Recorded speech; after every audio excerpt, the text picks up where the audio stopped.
Hello friends, कैसे आप सब। आइए दोस्तों, हम लोग पढ़ रहे हैं 9th क्लास की मैथ और दोस्तों चैप्टर स्टार्ट हो रहा है। दोस्तों जैसा कि आप लोग जानते हैं, चैप्टर हम लोग पढ़ रहे थे 3.3। तो दोस्तों 3.3 का हम लोग पहला क्वेश्चन सॉल्व कर चुके थे। अब आइए देख लेते हैं बच्चों, दूसरा क्वेश्चन हम लोग किस तरीके से सॉल्व करने वाले हैं। तो बच्चों यहाँ पर डालेंगे हम लोग क्वेश्चन नंबर दूसरा। देख लेते हैं भाई, क्वेश्चन नंबर दूसरा किस तरीके से सॉल्व करने वाले हैं। लिखेंगे क्वेश्चन नंबर दूसरा। तो फ्रेंड्स देख लेते हैं। तो जैसा कि आप लोग अपनी स्क्रीन के ऊपर देख पा रहे होंगे, लिखा है अक्षों पर दूरी का उपयुक्त एकक लेकर नीचे सारणी में दिए गए बिंदुओं को तल पर आलेखित कीजिए। दोस्तों एक सारणी बनी है जिसमें से x के मान लिखने हैं और y के मान लिखने हैं। तो आइए बच्चों, सबसे पहले तो हम लोग एक सारणी बना लेते हैं। जो सारणी यहाँ पर इस तरीके से दी गई है, तो बच्चों यहाँ पर एक हम लोग पहले सारणी क्रिएट करेंगे इस तरीके से।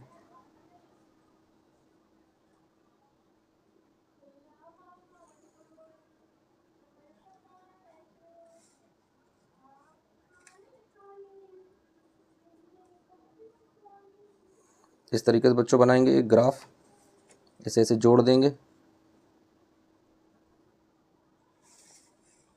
यहाँ पर भी बच्चों जोड़ेंगे इस तरीके से, जैसा कि आप लोग अपनी बुक में देख पा रहे होंगे। इसी तरह का एक ग्राफ बच्चों दिया गया है आप लोगों की बुक में, और देख लेते हैं।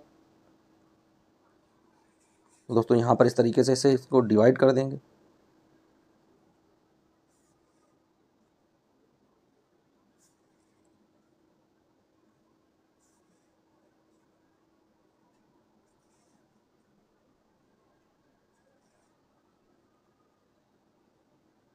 इस तरीके से बच्चों, अब आइए मान रख लेते हैं इसमें।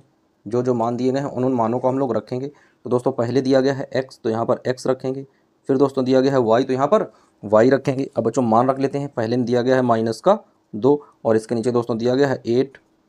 फिर दिया गया है -1 और दोस्तों दिया गया है 7। फिर दिया गया है 0 और दोस्तों नीचे दिया गया है -1.25। फिर दोस्तों दिया गया है 1 और 3। फिर दोस्तों दिया गया है 3 और -1। दोस्तों एक इसमें से छूट गया है, तो दोस्तों हम लोग ब्लैंक छोड़ देंगे।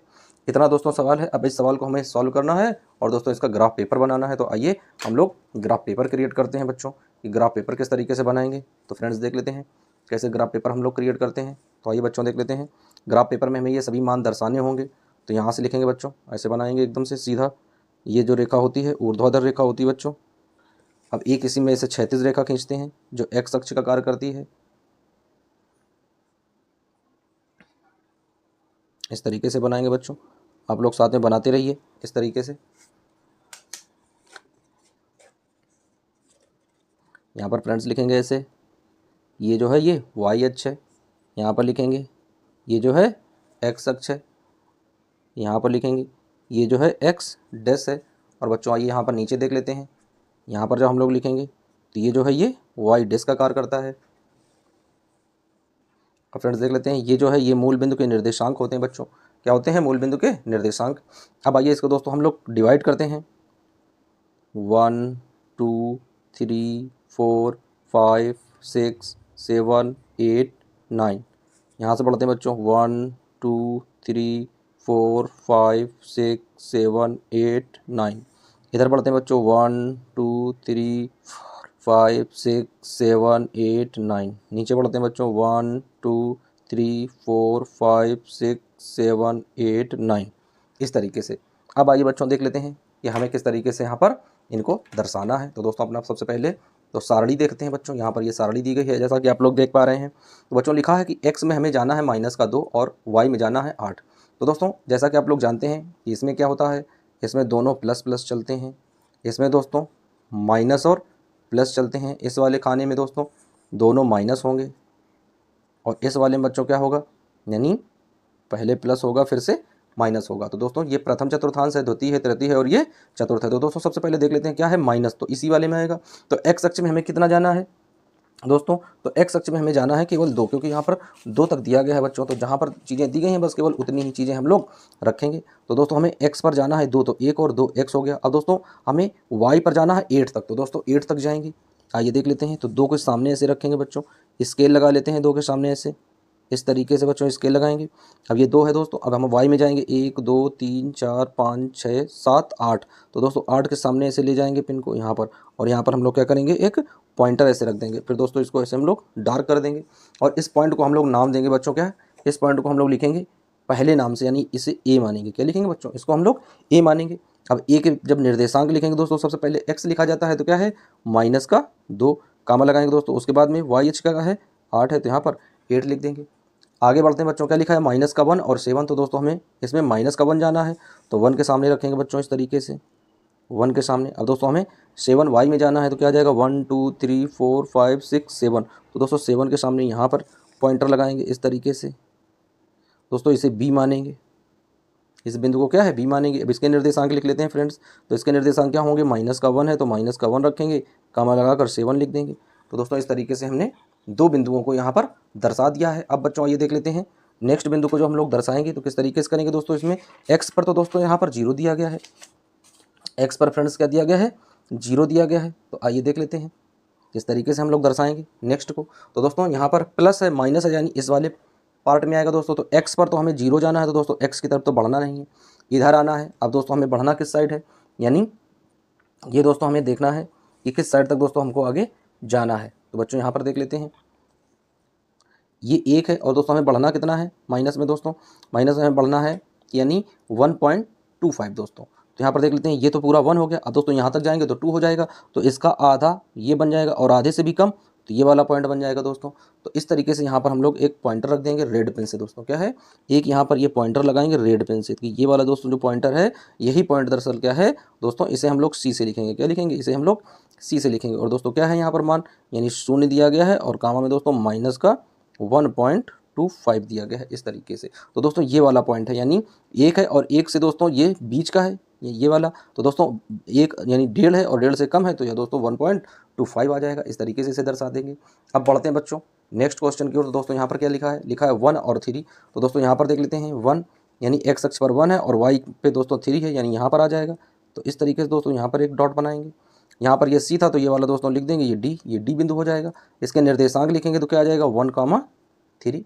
अब दोस्तों बढ़ते हैं क्या दिया गया 3 और दोस्तों यहाँ पर -1, तो इस वाले में दोस्तों आ जाते हैं x में हमें 3 बढ़ना है यानी 1 2 3, और दोस्तों y में हमें 1 बढ़ना है तो y के सामने 1 आ जाएगा, इस तरीके से ये पॉइंटर लगेगा दोस्तों।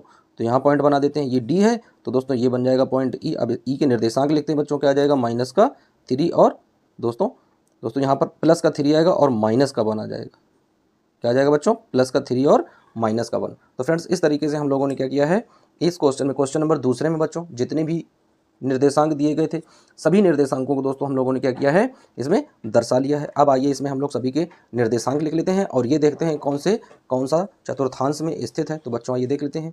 सबसे पहले लिखेंगे हम लोग ए के लिए, तो लिखेंगे बच्चों कि ए बराबर क्या आया है, तो बच्चों ए बराबर आया है -2 और 8। और दोस्तों ये कौन से चतुर्थांश में है, तो बच्चों ये जो दिया गया है ये है दूसरे वाले चतुर्थांश में यानी सेकेंड चतुर्थांश में। तो यहाँ पर लिख देंगे कि सेकेंड चतुर्थांश। फिर दोस्तों बी वाला पॉइंट लिखते हैं, तो दोस्तों बी वाला पॉइंट क्या है, ये भी दोस्तों वही है यानी -1 है और 7 है। तो दोस्तों ये भी सेम हो जाएगा, कौन सा हो जाएगा सेम हो जाएगा, ये भी द्वितीय चतुर्थांश में आ जाएगा। फिर दोस्तों देख लेते हैं सी में, तो बच्चों सी में कौन सा है, तो दोस्तों यहाँ पर 0 दिया गया है और -1.25 दिया गया है। दोस्तों ये किस में है, ये चतुर्थ में है यानी चौथे चतुर्थांश में। तो लिख देंगे दोस्तों